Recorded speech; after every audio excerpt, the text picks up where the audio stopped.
Sicherheit sollte neu betrachtet werden. Nicht nur als Grund zur Sorge, sondern als Chance, Ihr Unternehmen zu verbessern. Mit einer Sicherheitslösung von Trellix können Sie der Zukunft mit Zuversicht entgegensehen. Bedrohungen entwickeln sich ständig weiter, wie auch Ihr Unternehmen. Sicherheitsvorfälle nehmen zu, Ihr Unternehmen kann sie überwinden. Risikomanagement wird immer komplexer. Ihr Unternehmen hat alles, was es dafür braucht. Sichern Sie sich Sicherheit mit Trellix.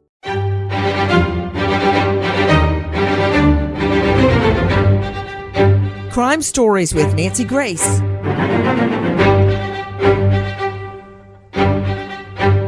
A triple homicide.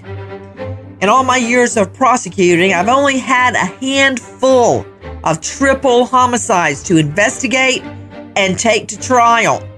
And I can tell you why they all go to trial. Because who's going to sign up for either the death penalty or 3 consecutive life sentences, one after the next? They might as well roll the dice and hope they get a weak jury.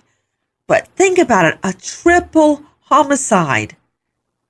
A single homicide, crime scene is awful enough, devastating, jarring, it sticks with you forever. But a triple homicide, especially under these circumstances? I'm Nancy Grace. This is Crime Stories. Thank you for being with us here at Fox Nation and Sirius XM 111. A triple homicide. But what, if anything, does sex have to do with it? First of all, take a listen to this. Tonight we begin with breaking news out of Okmulgee County. The sheriff's office is investigating a triple homicide north of Beggs. 2 Works for You's Tatiana Taylor is on the scene with the latest information. Tatiana? It's still an active scene right now. I'm here about a mile away from the home where 3 people were found dead. Police are still behind me blocking the road, and right now information is still scarce at this time, but sheriff deputies tell us it happened around 3 this afternoon in a rural neighborhood north of Beggs on Lake Ridge Drive. At this time, we don't know the cause of deaths or the 3 victims' names. The triple homicide is still being investigated, but we will continue to keep you updated online as we receive more information about what happened today. Hearing just that bit of information is setting off all sorts of alarms in my head, red flags waving at me like I'm a bull in a stadium. The matador would be the killer. With me, an all-star panel making sense of what we know right now. First of all, high-profile lawyer joining us from Jacksonville, Dale Carson. He's not just a lawyer. He's a former Fed with the FBI. And he's an author of Arrest Proof Yourself. You can find him at dalecarsonlaw.com.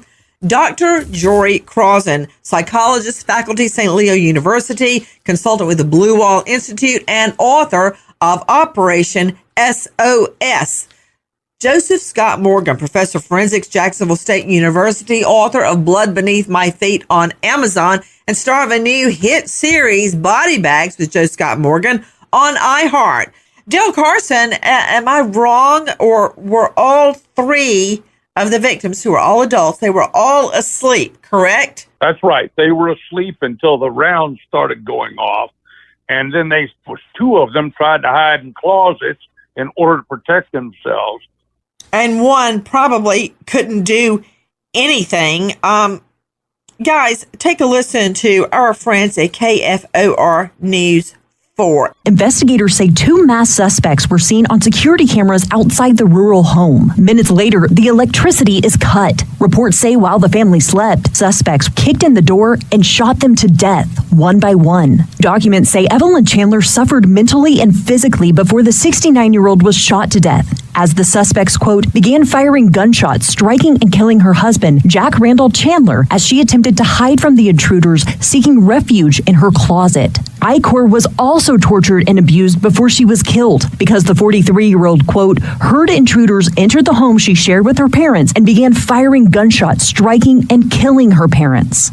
The dichotomy of such a brutal triple homicide in such a rural area, seemingly with low crime, is very disturbing. To Levi Page, Where exactly is Beggs, Oklahoma? So Beggs, Oklahoma is a small town in Okmulgee County, Oklahoma, and that is about an hour and a half east of Oklahoma City.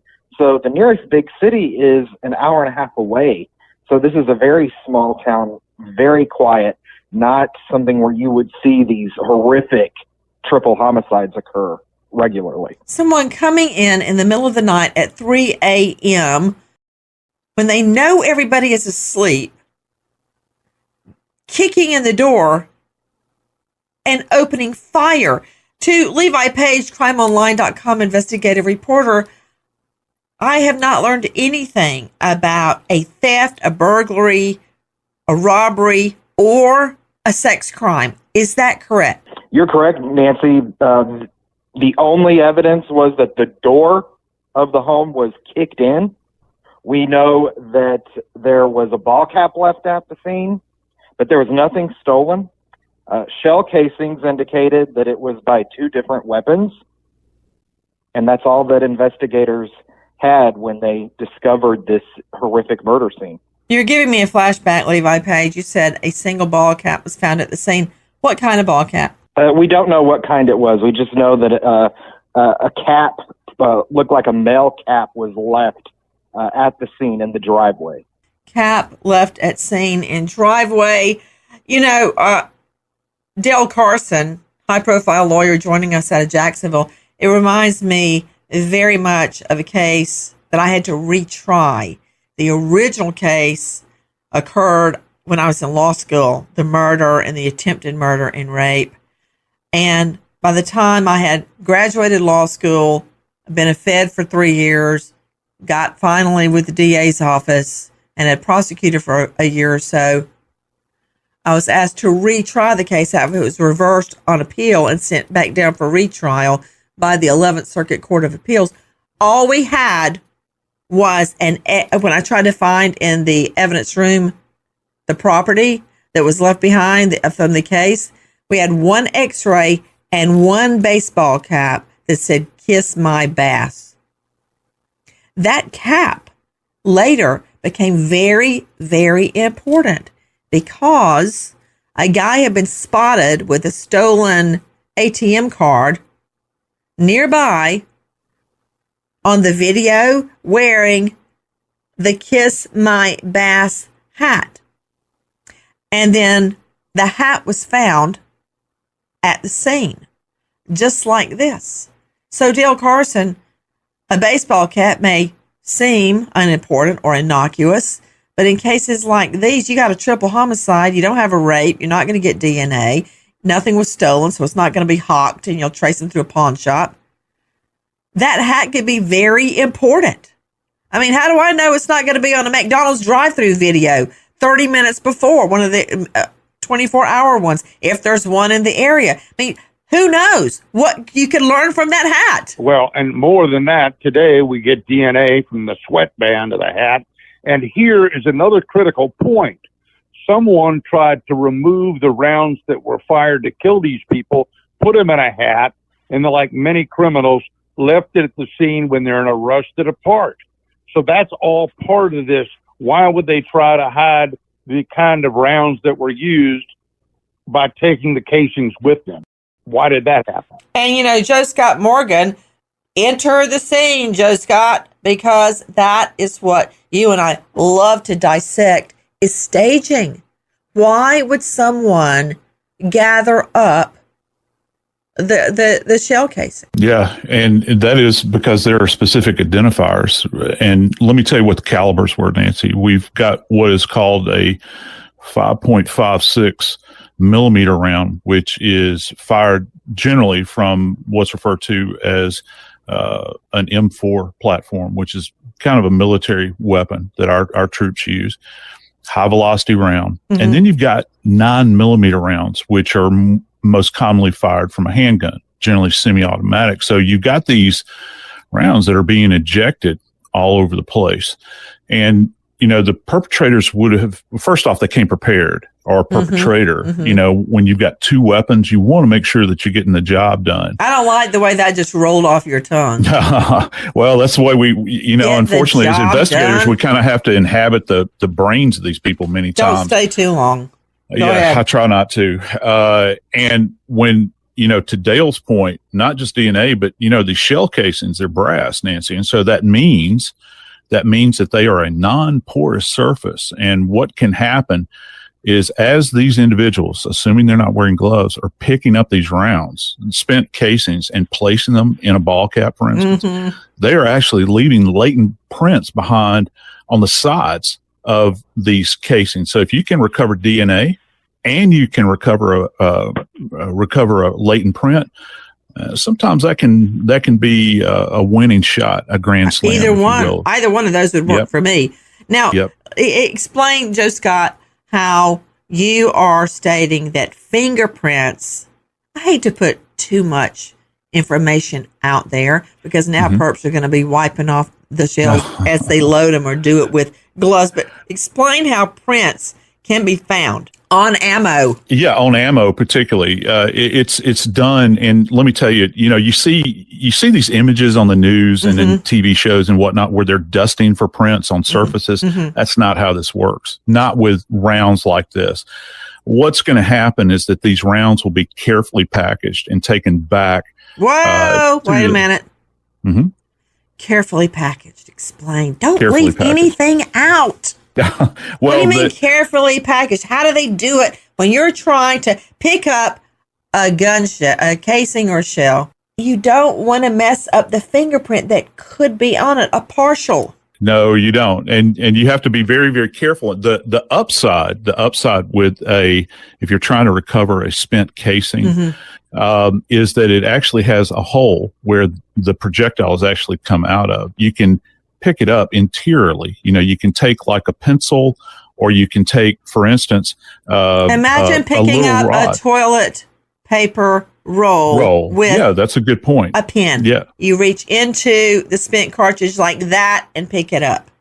And you never have to touch the exterior of the spent casing at all. So you package it, and then once it's sealed up, maintaining that chain of evidence, as you know, you take it to the lab and then you process it at that moment in time. Now, you can go down two different roads with this. You can either dust it or, famously, we can use superglue fuming, where we put it into a case, heat up superglue, and as that superglue that has essentially clouded up in this environment begins to settle back down because of gravity, it will actually fall on to the surface of this brass area. And remember, fingerprints are generated from what's called fatty lipid acids on the surface of this brass, and that histomized fingerprint, that histomized superglue will actually fuse to the exterior of that brass, and it'll stay there forever and ever. Amen. You're not going to get rid of it, and you can actually appreciate the ridge detail, all of the minutia.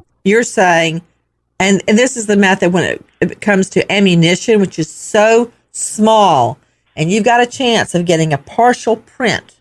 Yeah, partial is which key. Would still work. Yes, it would. I mean, hey, it's better than nothing.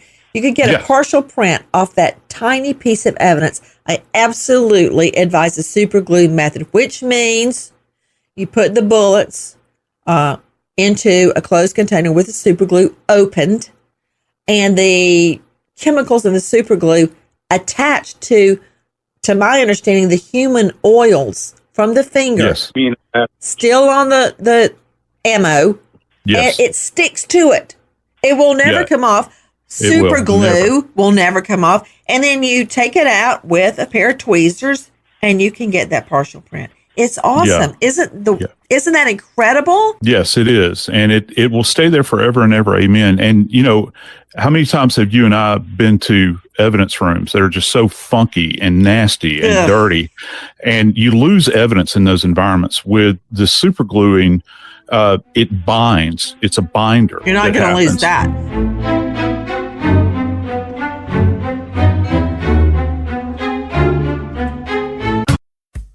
I'm Nikki Lynette, the host of About a Girl, the podcast that tells the incredible stories of the women who played pivotal roles in creating legends and legacies of popular music.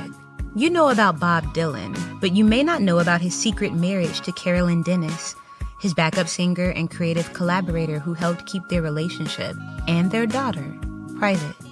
You definitely know about Jimi Hendrix, but have you heard the story of Linda Keith, who broke the heart of boyfriend Keith Richards, leaving him in order to help expose Jimmy's genius to the world?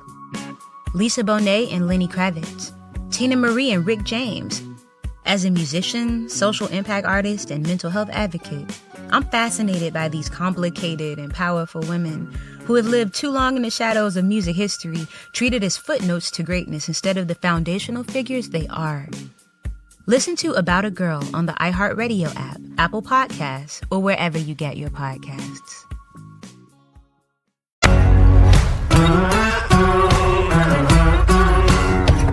Crime Stories with Nancy Grace.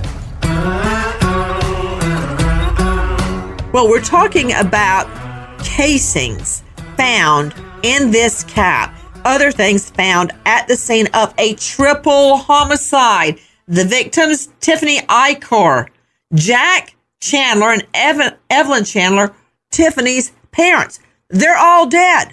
Take a listen to our friends at KJRH. Deputies were called to a home on Lakeview Circle Road in Beggs after a relative found the bodies of Jack Chandler, his wife Kay, and their daughter, Tiffany Ichor.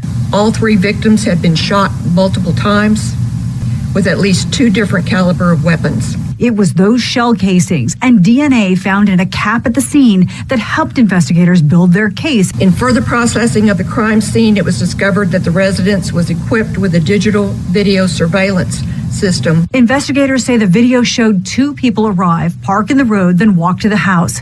Dr. Jory Crosden, psychologist, faculty, St. Leo University, author, consultant. Dr. Jory, multiple shots on each victim, 2 assailants. No, this was not about rape. This was not about robbery. What do you make of multiple gunshots on each victim? They didn't want to make sure they were just dead. They wanted to make sure they were dead 3 or 4 times over. Yeah, looking at the behavior, this is definitely a planned attack. And it's a family, so one of them or all of them had some connection to this behavior. The interesting thing with those 2 shots is that... You mean connection to the triple homicide perps? I wouldn't really call that behavior, but go ahead. Well, that's the way psychologically I look at everything as behavior, because that's the manifestation of their psychological mindset. Okay, going along with that were both individuals, the 2 shooters, they both contributed in each body. Okay, so they're both responsible for deaths or attacks. So there was a commitment, some kind of bond between these 2 assailants. So a bond between the 2 assailants, the killers, and a connection to at least one of the 3 dead people. Because, just common sense, they're not going to go in and shoot one person and then be identified by the other 2. And we heard at the beginning... the other 2 could be just collateral damage that have to be eliminated. Right. And we also heard that one of the victims heard the gunshots and tried to go hide in the closet.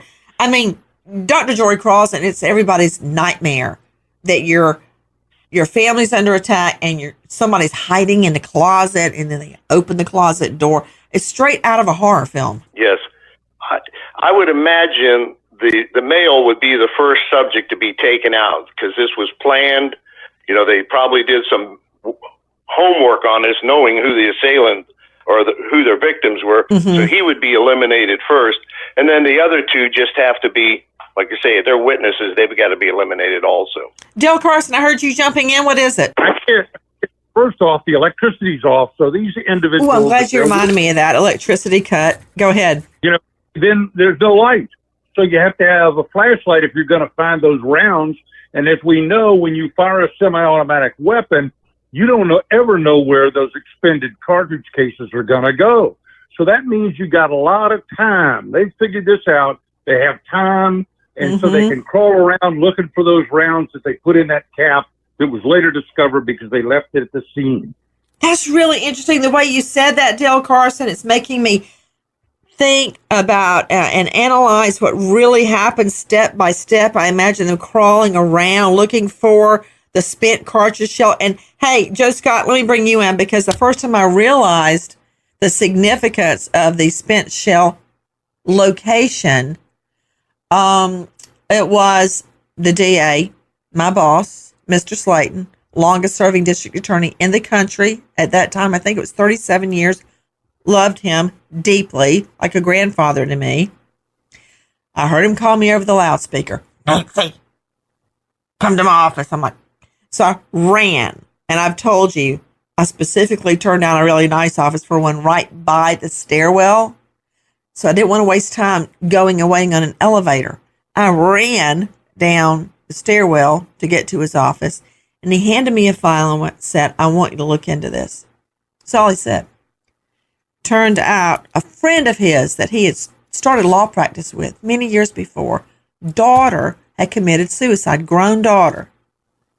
So I went to the scene, and the medical examiners had taken they have their own investigators, had taken very careful measurements from the bed to the shell cartridge, and from the wall. They were taking very minute measurements.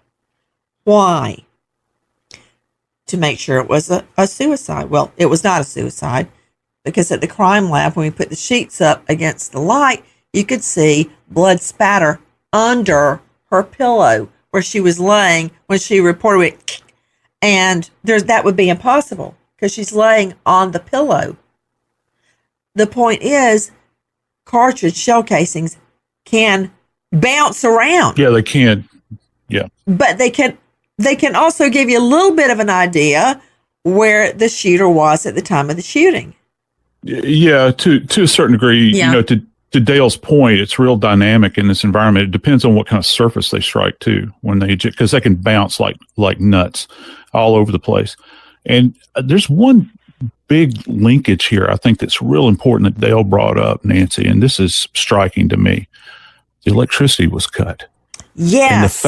And the fact that the electricity was cut gives me, as an investigator, an indication that whoever felt, well, first off, you got to feel comfortable with taking out the electricity. But secondly, and most importantly, this idea that the electricity is off means that the individuals that were involved in this case had a real level of comfort in this environment, that they would be able to walk in to a darkened environment, unless, of course, they've got, night vision equipment, which I doubt they did, and move around in the darkness. That means that you have to know specifically where you're going. And in your mind, you might even be counting steps. Okay, I know where this person's bedroom is. I know where this person's bedroom is. And you're creeping down the hallway. Now, of course, maybe they've got flashlights. But again, it goes to comfort in this environment. Because if you feel real unsafe about an environment, what's the first thing you do when you walk into a darkened area? Yeah. Guys, take a listen to our friend Abby Broyles, KFOR4. The murder mystery in Okmulgee County could be coming down to a footprint. On this day, we now know investigators went back inside Harroz's home to get a pair of boots.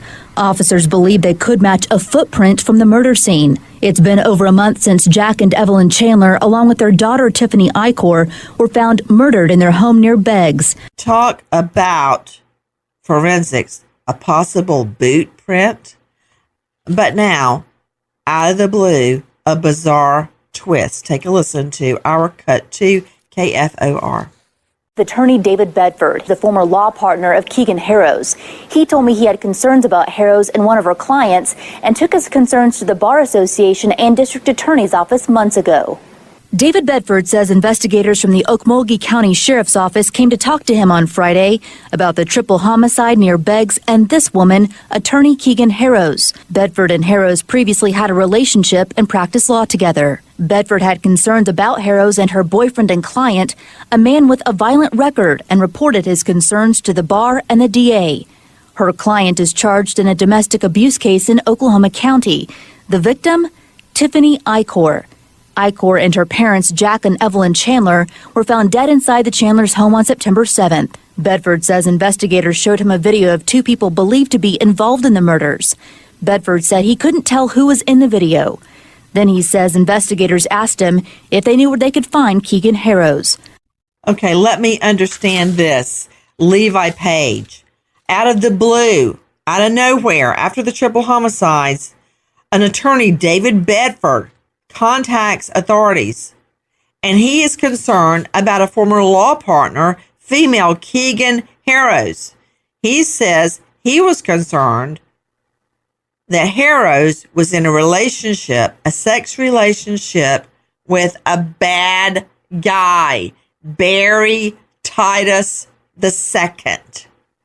Barry Titus II had a domestic case with previous domestic case where he was going to be prosecuted for beating up Tiffany Ichor, now dead. Did I get that right? Yes, Nancy, you're correct. Tiffany Ichor, one of the victims, she was shot, her body riddled with bullets.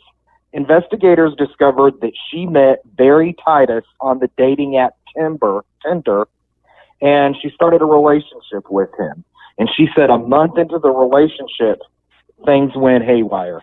She went through hell, that he would abuse her, kick her, strangle her, and that he would strangle her as a way to, what he said, test her. Well, he strangled her to, quote, test her? Yes, to see how tough she was. Okay, so I want to get back to this lawyer. So she is now in a relationship with the strangler. She represented him on those charges. She represented Barry Titus on those charges. Okay. So concerning that her former law partner calls the cops about their sex relationship when he hears about the triple homicide. Okay. So now that her former boyfriend and law partner calls the cops on her, the cops make a visit. Take a listen to our friends at KFOR 4. The murder mystery in Okmulgee County could be coming down to a footprint. On this day, we now know investigators went back inside Harroz's home to get a pair of boots. Officers believe they could match a footprint from the murder scene. It's been over a month since Jack and Evelyn Chandler, along with their daughter Tiffany Ichor, were found murdered in their home near Beggs. Cops then continue their search. They're now focused on the relationship this female lawyer has with Ichor's previous abuser. Take a listen to our friends at KFOR. As we reported, Harroz's boyfriend, Barry Titus, used to be in a relationship with Tiffany Ichor, and Ichor had a domestic abuse case against Titus in Oklahoma County. His attorney in that case, Keegan Harroz. A new search warrant shows the two claim to be married. They've been living here in northwest Oklahoma City, where investigators took the GPS data from her SUV last week. They also seized another cell phone that was not at her home the last time they raided it. So let me understand. Levi Page, she represented him in the previous domestic assault that the victim brought against him. That's how they met? You're correct.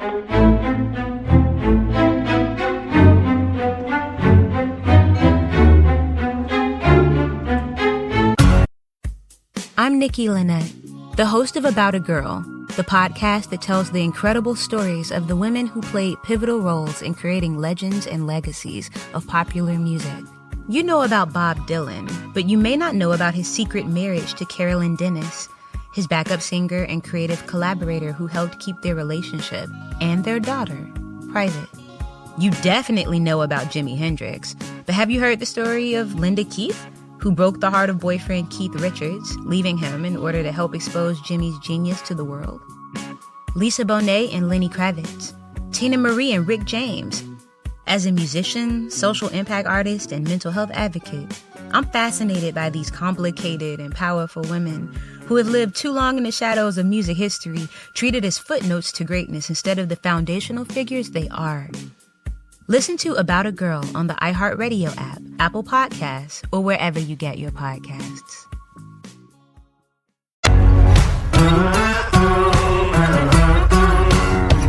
Crime Stories with Nancy Grace.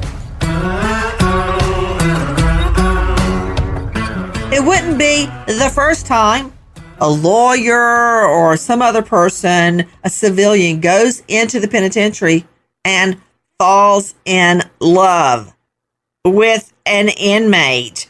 Take a listen to our cut 10, our friends at ABC.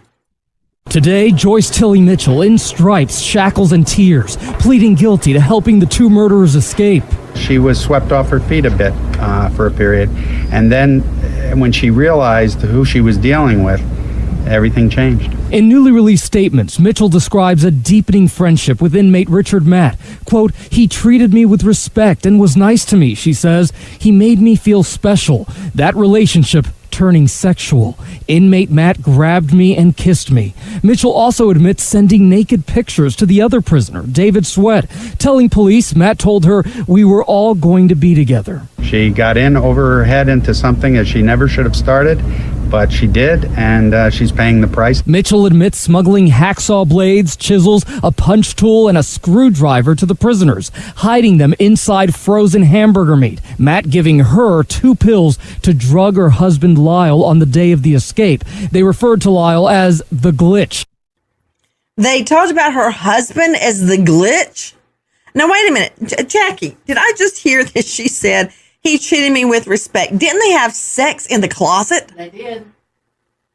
Okay, I think I need a shrink. Dr. Jory Crossan, help me out. This is a seamstress with a happy marriage. And then she's a seamstress in the jail. Then she falls for these guys, convicted felons. They're having sex in the closet and she's sending nudie pics. Apparently that's what happened. And it seems like, there's vulnerability there. Wait, swept off her feet? How do you get swept off your feet? He certainly didn't wine and dine her. Maybe he gave her a cup of Pruno that he made under his bunk. What? How can you get swept off your feet by a convict? Most convicts are very smooth talkers. They're very manipulative. That's part of their personality, their criminal profile personality. That's their trade craft, is to be able to talk and manipulate people. And especially, they recognize victims and the type of victims. And this woman seemed to have vulnerabilities that were just capitalized, by them. Well, she's not the only one. This seamstress, Joyce Mitchell. Take a listen to our cut 12, our friends at CBS 6 Richmond. Now, roughly 5 years later, Tapper faces charges for allegedly giving an inmate at the Riverside Regional Jail a cell phone and drugs. The Commonwealth's attorney in Prince George says it happened in December and that the case remains under investigation. While nearly all documents related to the case are sealed and the prosecutor declined to name the inmate, Crime Insider sources tell CBS 6 Tapper did visit one inmate hundreds of times in jail, smuggled him drugs, and even had sex with him behind bars. Del Carson, no offense to all the men on the panel today, but my grandmother used to say men are like buses. There'll be a new one in 15 minutes. Don't get crazy. So why do you have to go behind bars to have sex with a convict? Well, part of this is that when you're a defense attorney, you've got to adopt that defendant's position in order to effectively argue it in court. And that makes a connection between people that wouldn't ordinarily exist. And many lawyers have no experience with the real criminal element. And as a result, they're not aware of their proclivity for manipulation. Woo! Hey, I just want you to hear something before you say one more word, Del Carson. I want you to hear about the guy behind bars that she fell for. This is who he really is. Take a listen to our cut 9. Andrew Roberts is a convicted killer found guilty of the deaths of his wife, Louise Lum, and 8-month-old daughter, Tia, at their home. Roberts was just 22 at the time. He strangled both while high on a cocktail of drink and drugs. Roberts sprayed the victims' bodies with perfume and aftershave to mask the smell, and then left the residence to carry on partying. Authorities captured him 5 days later. He was sentenced to 2 life terms. Thank you, Tyler, at Crime Online, for that information. So this guy, Andrew Roberts, who killed his wife and 8-month-old daughter, Tia, then sprayed them with aftershave perfume to mask the smell so he could go ahead and party. and that's who she fell in love with. Well, no offense to women, but sometimes people like a bad boy, and that clearly is a bad boy. Oh, really? So you're blaming the women. Of course, yeah, I'm blaming them too. But what about all those saps that are sending Jodi Arias money and love notes and want to marry her behind bars? Hey, it's not just women. So wake up and smell the coffee, Dale Carson. Let me just give you one more tiny example. Gosh, there's so many to pick from. Let's go with our Cut 14, our friends at WPTZ. Listen. In fall of 2015, Denise Prell was hired by the Department of Corrections and Community Supervision, or DOCS. She was a supervisor in the tailor shop. Hired around the same time former prison seamstress Joyce Mitchell was sentenced for her role in the 2015 escape. Fast forward to spring 2016, Prell was transferred to Tailor Shop 5, where she met an inmate.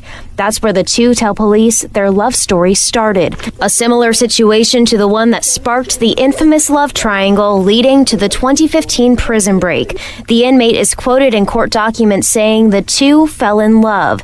They say they started writing letters to each other under the alias Gwen Freeman.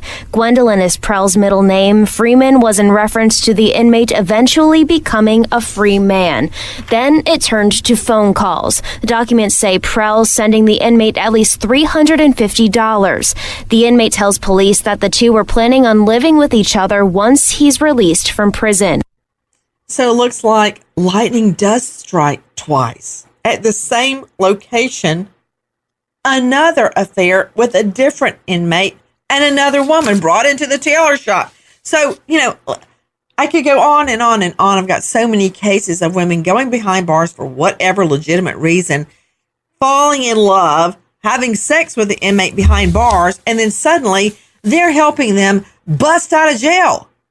Now, in this case, however, the case of Tiffany Ichor and both her parents, Jack and Evelyn, it was much more than a jailbreak. We now have 3 dead bodies on our hands.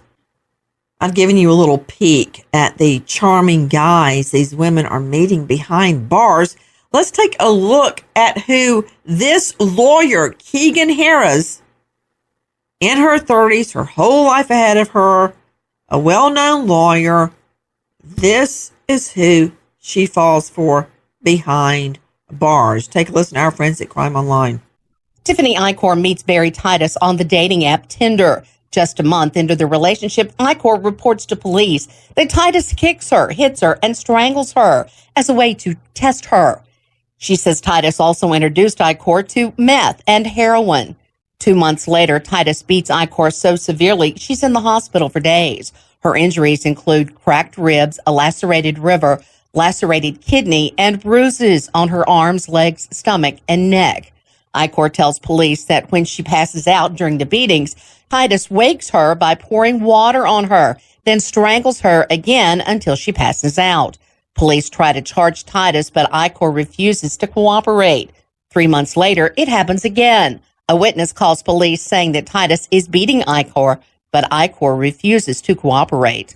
Joe Scott Morgan, professor of forensics. How do you get a lacerated liver? Oh, it arises specifically from blunt force trauma, Nancy, and that means that you put a fist in there, you kick, you can drive your shoulder into somebody.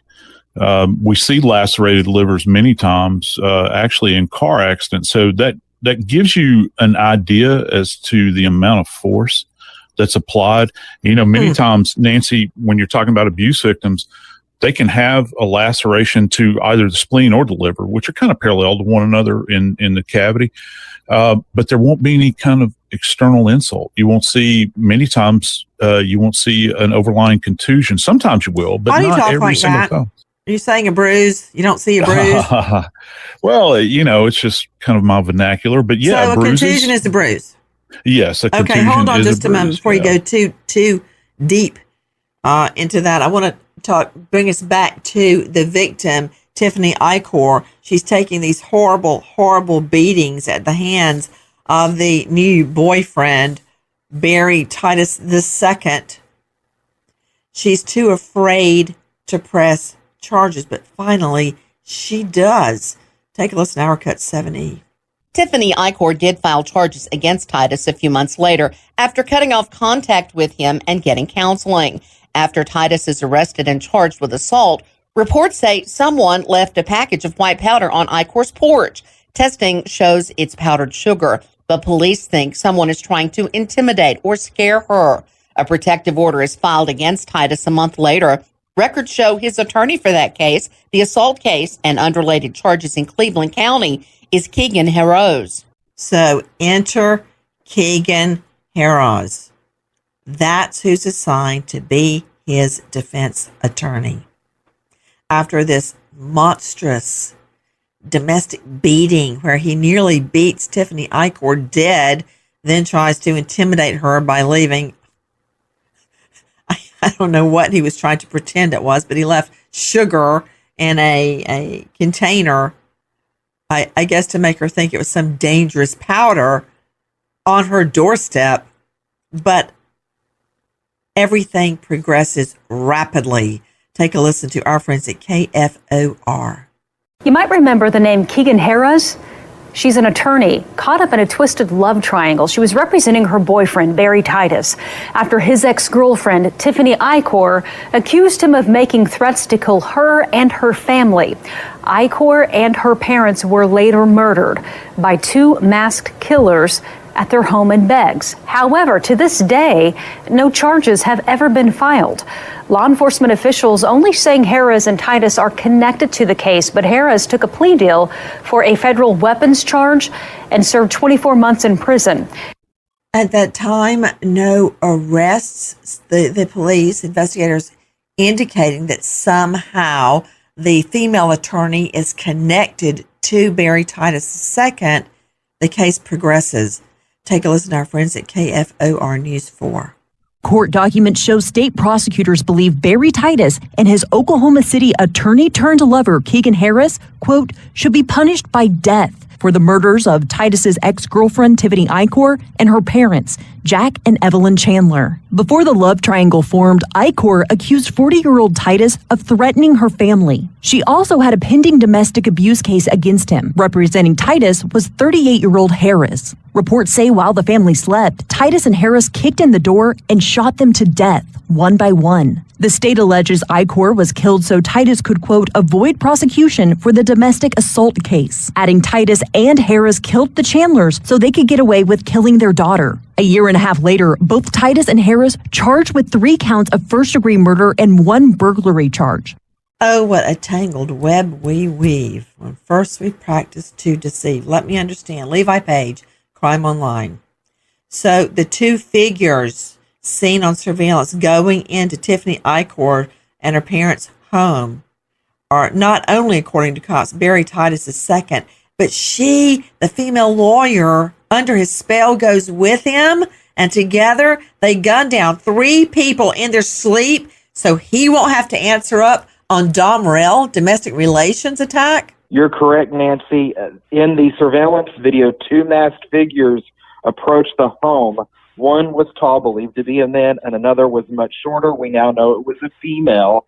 And the hat that was found at the scene contained the DNA of Titus in it. The shell casings, they were traced back to an original owner who owned a shooting range. And he said that Barry Titus and his girlfriend, his attorney, Harroz, purchased the gun there. And he said they also fired the gun there. And police got shell casings, and it matched the shell casings found at the triple homicide scene. Is it true the prosecutors are planning to seek the death penalty, Levi? That is correct, Nancy. They say that the victims suffered mental anguish, mental torture, and extreme fear because of these attacks. Hiding in the closet, waiting to die. We wait as justice unfolds. Nancy Grace, Crime Stories, signing off. Goodbye.